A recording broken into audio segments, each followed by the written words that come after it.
এক জঙ্গলে এক নেকড়ে বাঘ ছিল। একদিন মাংস খেতে গিয়ে তার গলায় মাংসের হাড় আটকে গেল।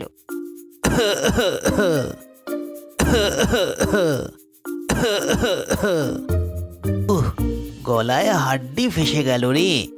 এখন কি করি? ইস, এটাকে যে কেমন করে বের করি।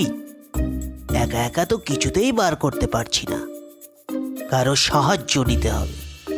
একটু খুঁজে দেখি, যদি কাউকে খুঁজে পাই তাকে বলবো বের করে দিতে। নেকড়ে জঙ্গলের মাঝের রাস্তা দিয়ে চলতে শুরু করলো। কিছু দূর যাওয়ার পর নেকড়ে একটা ছোট্ট খরগোশের দেখা পেল। সে খরগোশকে বলল, ভাই, একটু সাহায্য করবে? হ্যাঁ, আসলে আমার গলায় একটা হাড্ডি ফেসে গেছে, কিছুতেই বের হচ্ছে না। একটু বের করে দাও না ভাই। আমি আর তোমাকে সাহায্য? ভুলে গেছো সেদিন তুমি আমাকে মারতে চেয়েছিলে? তোমাকে কোনো বিশ্বাস নেই। এটাও তোমার কোনো বাহানা হবে। না বাবা না, আমি তোমাকে কোনো সাহায্য করব না। নেকড়ে সেখান থেকে চলে গেল। খানিকক্ষণ চলার পর নেকড়ের সঙ্গে এক বাদরের দেখা হয়ে গেল।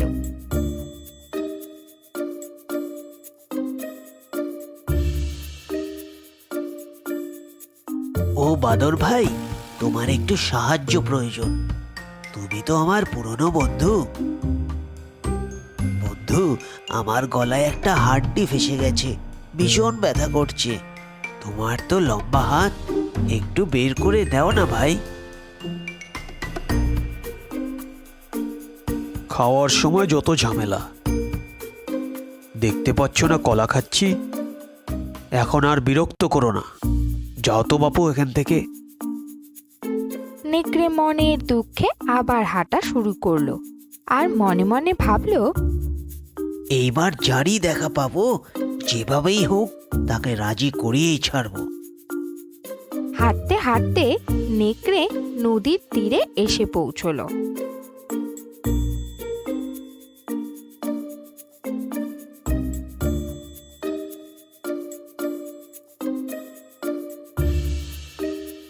সেখানে একটি বক মাছ ধরছিল।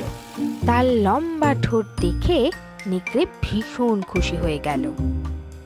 আরে, এতক্ষণে আসল লোকের দেখা পেয়েছি।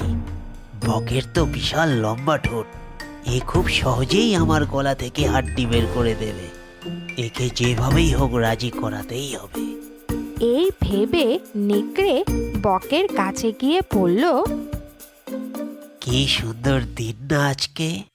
জানো ভাই, এই নদীতে না অনেক মাছ আছে।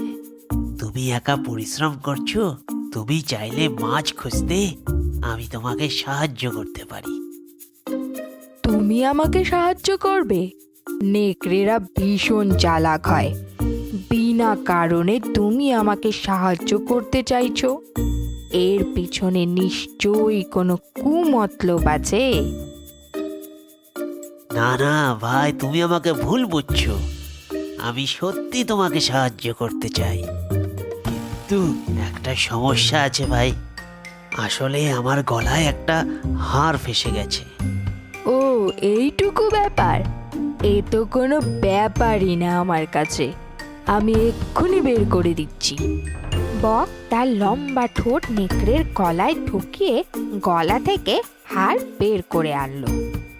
চলো এখন দুজনে মিলে মাছ খুঁজি। মাছ? আরে বোকা বক, আমার গলায় মুখ ঢুকিয়ে হাড় বের করে আনলি? তুই যে এখনো বেঁচে আছিস এটাই অনেক। তোকে যে মেরে ফেলিনি, এটা তোর ভাগ্য। এখন এখান থেকে ভেগে যা, নাইলে আজ তোকে আর বাড়ি ফিরতে হবে না। বক ভয় পেয়ে সেখান থেকে উড়ে চলে গেল।